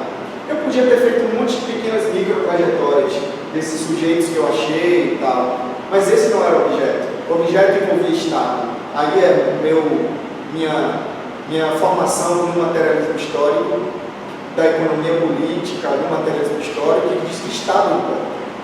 Que as classes dominantes subordinam as classes dominadas, os grupos sociais subalternos, pelo controle do poder do Estado. Então, se eu quisesse ver uma resistência, eu teria que ver como as classes dominantes organizadas no Estado viam esses grupos sociais subalternos. Para isso, eu abandonei um pouco dessa história de trajetória. Não que a micro-história não possa possibilitar isso. Ela pode, obviamente. Mas eu achei que uma história social clássica, bonita, lá no estilo Rudet, Hobsbawm, Thompson, Christopher Hill, ficava mais de acordo com o que eu queria. E eu acho que é isso mesmo, Zé. Muitas sertões, muitos recôncavos, e a gente precisa revelar muito da Bahia ainda como Bahia, né? Temos ainda muito a fazer, e os programas de pós-graduações no interior têm essa tarefa, né? Tem essa tarefa, não se localizarem em programas de pós-graduações localistas, da pensar no mundo, mas a gente olha sempre, a história também é sempre a história do presente, né? Nossas perguntas. Então, se eu me formei em Feira de Santana, muitas das perguntas que eu fiz no aprender da história, parte do lugar onde eu aprendi história. Então, revelar essa Bahia que, para mim, até quando eu vim eu falo assim para o direto, eu era Tabaréu de Salvador até vir para a Feira de Santana. Tabaréu de Salvador meu umbigo era Salvador, eu só sabia o que era Salvador. Quando eu vim para a Feira, eu descobri um mundo, uma Bahia que para mim não existia. Então, esse é um ponto de partida também do meu texto. João, negro contra negro, escravizado contra escravizado, é uma tônica que você vai ver o tempo todo. Esses homens e mulheres que eu estou narrando, eles assaltam pessoas pobres, eles roubam pessoas de cor, eles fazem isso. E isso é normal, sempre aconteceu na história da humanidade. Mas em alguns momentos esses homens mostram também identidades e solidariedade de classe. Eu falo sobre o levante, eu falo do levante dos índios de Pedra Branca, também já saindo do recôncavo, né, da Bahia, saindo do recôncavo da Bahia. O levante dos índios de Pedra Branca começa com um surto de banditismo, provocado pelos índios e pelos homens livres que viviam ali após os levantes federalistas, pelos homens pobres, homens negros, e a referência que a repressão faz é que existe uma espécie de partido, um partido dos índios de Pedra Branca. E o partido dos índios de Pedra Branca seriam uma ruma de homens livres pobres tendentes a praticar o crime e a praticar o roubo. E eles falam: os comedores de gado alheio, os ladrões de gado, os ladrões de fazenda, os estupradores, montam uma aliança com os índios. Chega um determinado momento, inclusive, que se proíbe que homens que não sejam indígenas circulem no aldeamento e por aí vai. Então, há momentos em que esse ciclo, né, onde pobres rivalizam com pobres, também se encerra, né? Mas isso que você narrou é uma constante, acontece muito. Posso eu? Pode você. Eu estou numa posição meio desconfortável para levantar questões, Igor, porque, primeiro, eu não li seu livro ainda. Meu exemplar chega nas minhas mãos hoje, devidamente autografado, mas eu não li ainda. E segundo, eu sou absolutamente distante do tema, da documentação, da historiografia, portanto eu olho de muito longe o tema que você está apresentando aqui. Isso Mais ou menos, porque eu sei que o São Francisco é um lugar povoado de bandido. eu sabia. A ordem da Eugênia está toda lá. Pois é, mas eu estou estudando esse povo tão mais para cá. Bom, mas enfim, eu vou fazer para você duas perguntas. Uma é mais tópica, histórica. Eu queria te ouvir a partir de uma reflexão que você começou a fazer e eu quero te provocar para te ouvir, para ter uma notícia histórica um pouco mais precisa sobre essa questão. A outra é eu empurrando você para uma zona que talvez não seja tão confortável. Você tratou dela aqui, mas eu queria forçar você para dar 2 passos a mais. Qual é a minha pergunta tópica? Você já usou aqui na nossa conversa mais de uma vez a palavra classe. Você falou com Thompson de luta de classes sem classe. E eu estou me lembrando aqui de um texto de história social de Marcelo Badaró, Escravizados e Livres. Não sei se você conhece Marcelo Badaró. Em Escravizados e Livres, quando Marcelo Badaró pensa em classe, as duas classes estão lá, estão bem demarcadas. O que ele quer saber é como é que se deu uma ampla pauta de intercâmbios, de aproximações e de afastamentos entre escravizados e livres no alvorecer, no fim da escravidão e no alvorecer simultaneamente da República e de uma sociedade que agora tinha que subalternizar, não mais através da escravidão, mas através de outros recursos. Quando Badaró olha para aqueles sujeitos subalternizados lá, os escravizados e os livres, eles são duas classes, escravizados e livres. E tu fala de classes no sertão. E aí a minha pergunta para ti no povo das duas hordas, onde a gente tem escravos fugidos, gente que, portanto, vem do cativeiro, mas também tem, eu estou falando que tem, porque tu falou que tem, eu não li o livro ainda não, se eu estiver falando besteira com ele, você não entendeu nada, não era nada disso. Mas, usando usando Badaró como referência, minha pergunta para ti é, como é que dá para falar de classe nesse sertão? O que tu está chamando de classe? Se a gente está encontrando aí gente que tem um pé no cativeiro ou não tem um pé no cativeiro, gente que não está no cativeiro, talvez já tenha nascido livre, eu queria entender um pouco como é que dá para fazer o conceito de classe funcionar nessa perspectiva de história social, como é que é possível a gente achar essa classe aí no meio disso que você preferiu chamar de horda, né? Só pergunta fácil. Essa é fácil. A outra que eu queria te ouvir é a seguinte. Você deixou para Essa é que você vai me empurrar agora.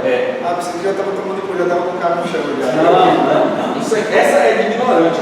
Essa primeira pergunta que não. Eu quero mesmo saber como foi que você resolveu isso. Porque a pergunta poderia ser formulada assim. Eu tenho aqui, você encontra lá, né, os seus protagonistas, escravizados e não escravizados. Entre um e outro, quais são as semelhanças, diferenças? Como é que dá para... A outra pergunta é a seguinte: você deixou para falar no fim sua prestação de contas com uma certa literatura que para você inspiram as perguntas que você fez. Né? Você mencionou 3, né, que foram Raymond Williams, Florestan Fernandes e Linebaugh. E depois aparece uma luz. Maiara levantou de lá. Tem Thompson também, você disse, não, tem Thompson do começo ao fim. A Lisete já disse, e o livro de Thompson e tal. Tem Christopher Lee. Tem Thompson, tem Christopher Lee. você mencionou, depois disso você fez uma série de outras referências, que tem a presença marcante da história social, mas correndo o risco de abrir uma polêmica, eu diria que do setor marxista da história social, né? Ou a história social não é um território pacificado, a história social é um terreno de intenso debate, e pelo que eu entendi da lista que você fez, você entra nesse curral da história social, fazendo uma escolha por um determinado campo da história social. E aí, respondendo algumas questões de Maiara, você justificou por que os problemas de pesquisa que você elegeu, você resolve melhor com certos aportes conceituais, com certos recursos teóricos, diferentes daqueles que ela te provocou. Então, dizer, por que você não usa, por que você não pensou, por que você não considerou? Você respondeu a Maiara, mas por que eu quero te empurrar? Porque a resposta que você deu a Maiara é o meu objeto, pelo modo como eu tinha decidido abordá-lo, o meu objeto se resolvia melhor, as questões de pesquisa se resolviam melhor aqui. Tá, mas uma escolha teórica, metodológica, num campo conflagrado por debates, ela não envolve apenas a escolha daquilo que melhor se adequa ao objeto, mas envolve uma crítica àquilo que você prefere não acolher como pista explicativa. E isso você não fez. Quer dizer, o que eu estou te cobrando agora? Eu estou te cobrando agora uma reflexão crítica sobre os limites, e aí talvez num plano, como é o meu terreno, eu quero te empurrar para um outro terreno que é o terreno mais teórico, né? E menos. A primeira terreno é mais historiográfico, a segunda é mais teórica, que é o que é que você elege como pontos de crítica que tornam essa sua escolha justificada não só pelas características do seu objeto, do modo como você quer abordá-lo, mas em que isso implica também uma demarcação no campo teórico. Não sei se me entendeu. Acho que sim. Então era isso. Acho que deve. Vamos lá. Eu vou começar, talvez, tendo uma sutil discordância de vocês sobre a leitura de Lucas de Badaró, que se chama Experiências em Comum. E Escravizados e Livres aparecem como grupos sociais diferenciados, mas que no processo de luta do movimento social abolicionista percebem que existe uma passagem, há uma reconfiguração do modo de dominação em que é possível trabalhadores livres e escravizados acharem nós de interesses em comum. Não temos divergência nisso. Tá. A única questão é que isso não está dado, isso é construído. O ponto de partida não é esse. O ponto de partida são dois grupos sociais. Dois grupos sociais. Cujas experiências em comum proporcionará isso lá. Isso. Mas há um ponto de partida em que eles são dois grupos sociais. Mas que de fato o que interessa a Badaró é o momento da experiência em comum, não tem nenhuma divergência. Não, mas é porque eu quero dizer que você falou em duas classes diferentes. Quando você estava falando classes. Para mim, grupos sociais dão mais conta da compreensão do que é essa proposição Chomskyana de luta de classe sem classe. Né? São dois grupos sociais que não ocupam posições na estrutura da sociedade de poder, de concentração de poder, nem ocupam o domínio da propriedade ou do processo das relações, de controle sobre as relações sociais de produção. Logo, não sei se são duas classes, porque não experimentam a vida social em termos de estrutura totalmente diferentes. Ambos não controlam a política, nem controlam a forma como o sistema social e econômico se reproduzem. Então eu colocaria em termos de grupos sociais, dois grupos sociais diferentes que em um determinado processo se organizam. E aí, mas por que eu falei isso? Não foi nem para divergir de você. Foi para chamar atenção para o termo experiência de Badaró, né? Que me parece que é o grande achado dele, né? E é como eu vou achar, é como eu vou pensar em termos de classe. Eu sou bem tímido em chamar de classes, Você vê que quando eu falei mais em classe, eu falei mais de classes dominantes, classes senhoriais. Aparece mais frequente na minha palavra, na minha narrativa, do que as classes subordinadas, classes dominantes, classes dominadas e tal. Porque os grupos sociais das classes dominantes, elas se encontram como classe no próprio processo produtivo, no próprio processo social, no próprio processo de concentração do poder. Logo, a classe está dada para esses grupos sociais, né? Para os grupos sociais subalternos, sair da condição de subalternidade é a condição de formar-se em classe, né? O que é o subalterno dos imigrantes? Essa é a perspectiva de subalternidade que eu adoto, né? Tem uma longa nota sobre subalternidade, até livro do Laderon a partir dela, né? A subalternidade é o processo de dispersão, é a forma como as iniciativas das classes dominantes produzem a dispersão, o não encontro, evitam a cisão das classes subalternas. E é por isso que o título é subalternos, não classe. Mas vamos lá, eu acho que é a luta de classe, né? Eu acho que é a luta de classe. E as lutas de classe acontecem porque existem experiências em comum, né? Escravizado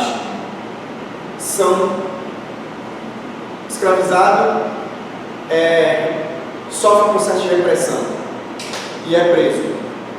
Um homem livre e pobre é recrutado. Eles em algum momento convivem na mesma cadeia por algum tempo. E o caminho para ambos obterem a liberdade é a fuga. E às vezes essa fuga forma comunidades de fugitivos. E essas comunidades de fugitivos às vezes fundam comunidades volantes de homens que acham momentaneamente interesses entre eles para se manterem unificados, para se manterem juntos, para resistir à sanha da perseguição, à sanha dos proprietários, à sanha da perseguição do Estado.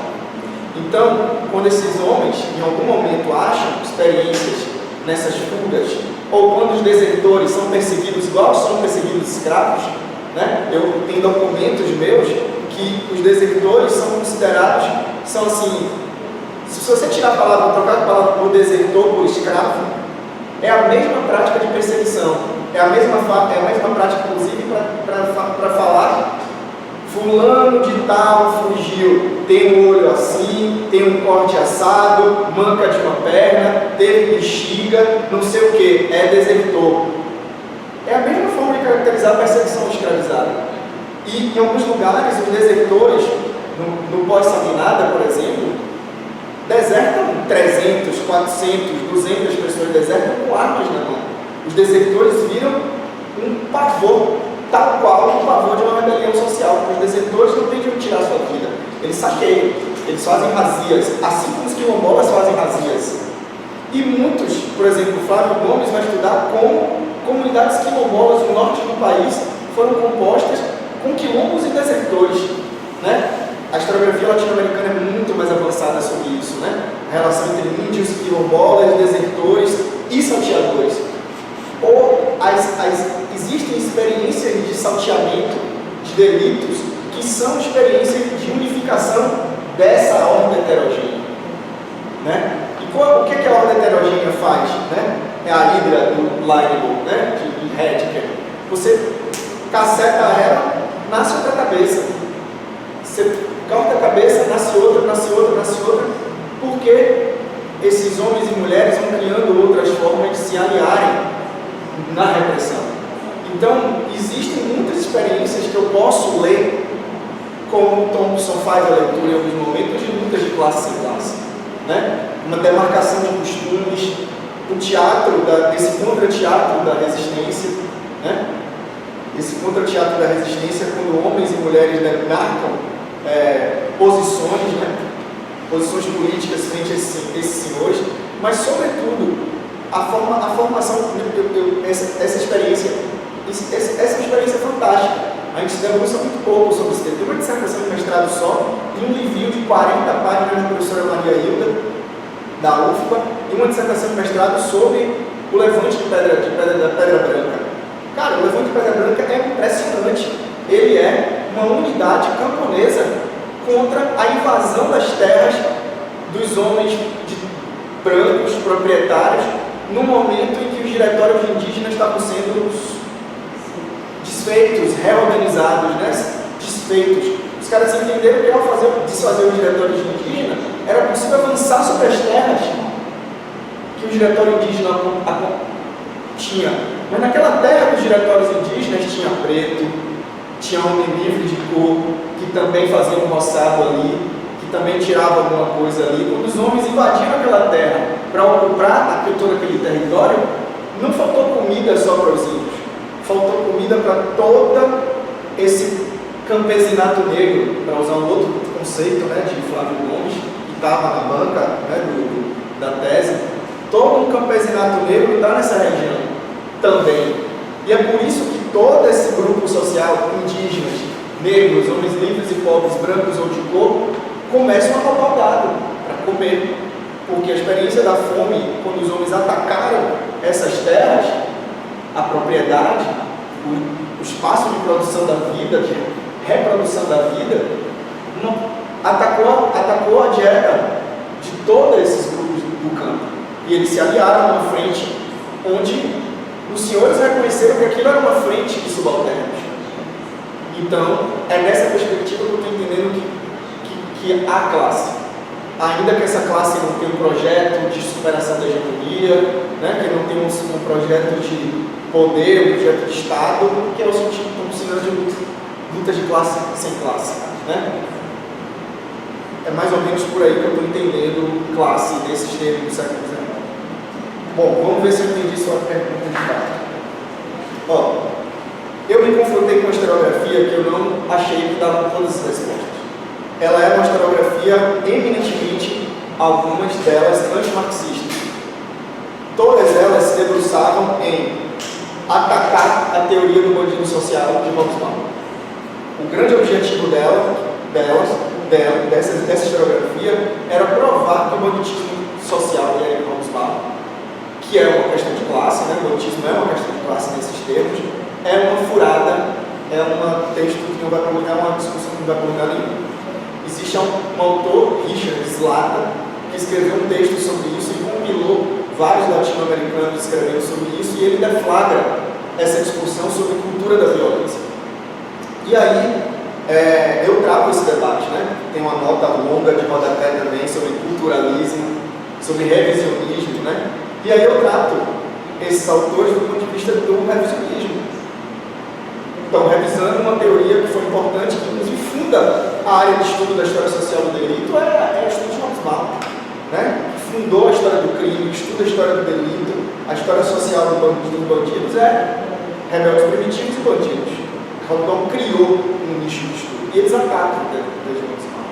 E para fazer isso, eles vão trabalhar com noções como honra, valentia, vingança, como família, tradição. Eles vão para os aspectos antropológicos, culturais, para provar o motivo do qual a Casa da Fazenda e os bandidos é uma solda de uma coisa só. Ao olhar isso, eu olhei isso e vi outras coisas. E aí, talvez eu veja essas outras coisas porque eu tenha uma reflexão marxista, uma reflexão no materialismo histórico. Ao acionar o meu entendimento sobre hegemonia, que é o meu entendimento sobre Gramsci, que é de Gramsci, eu entendo que a hegemonia é uma tentativa de dominar o mínimo de correção possível. Então, é possível analisar que há duas classes parecerem estarem jogando no mesmo time?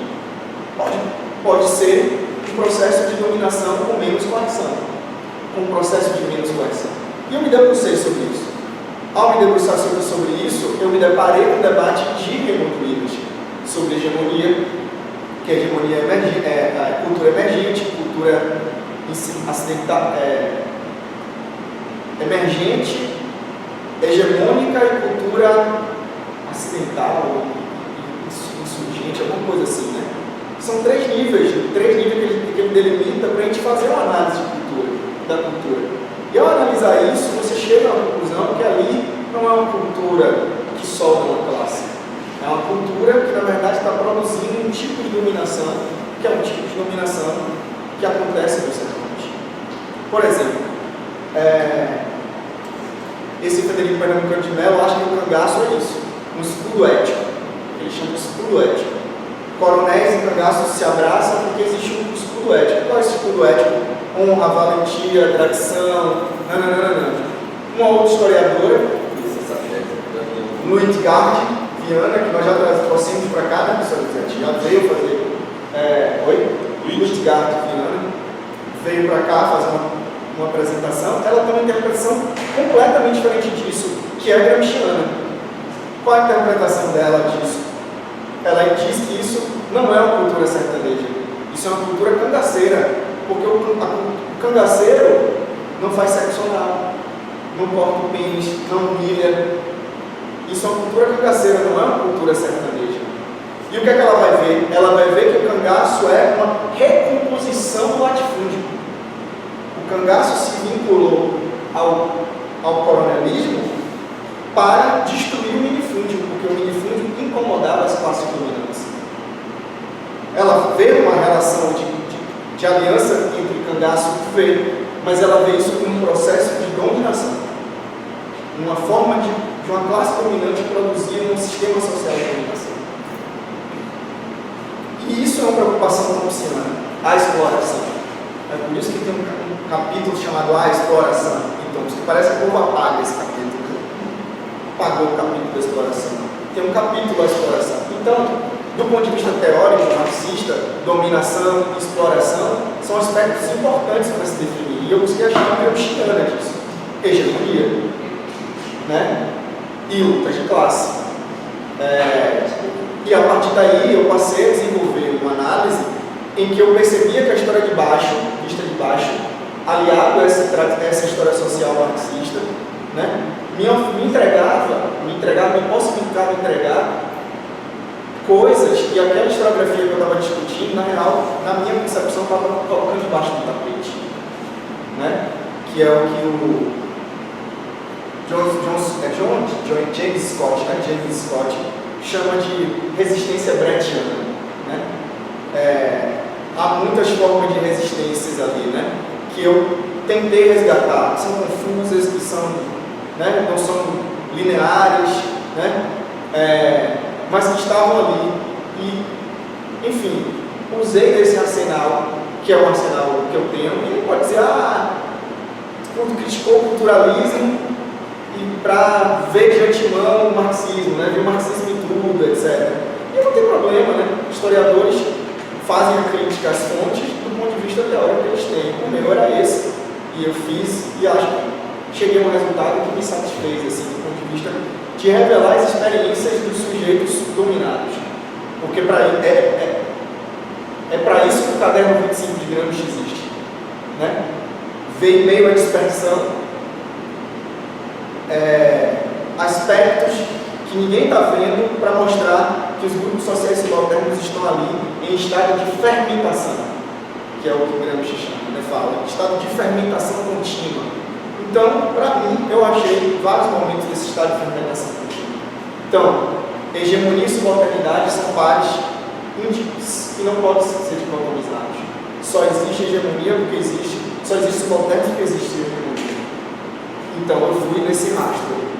Não sei se eu tinha respondido. Isso dá mais conversa, mas já andou. Quem mais? Maiara saiu correndo. Eu tô aceitando para aprender agora. Mais alguém? Doutor Igor, você gostaria de fazer considerações finais? Não, só agradecer a oportunidade. Estava falando com o Flaviano que eu realmente não fico nervoso com essas coisas, né?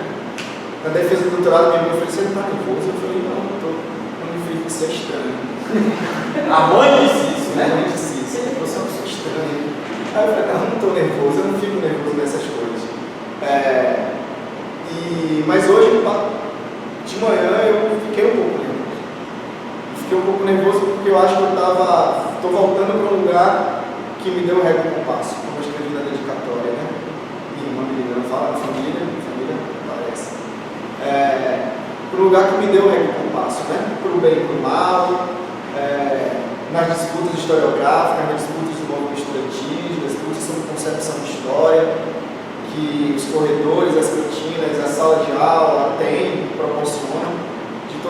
o lugar onde eu sabia que eu estaria apresentando meu trabalho pela primeira vez com o Andrei, que é meu amigo, Edson, que é meu amigo, para Milena, que é minha amiga, para João Rocha, que foi meu professor, para Elisete, que foi minha orientadora, para Coelho, que é um eterno orientador, continuamente um orientador. Foi a primeira pessoa que leu o projeto de pesquisa que virou esse livro e fez um elogio que foi o seguinte: esse projeto passa em qualquer universidade do Brasil.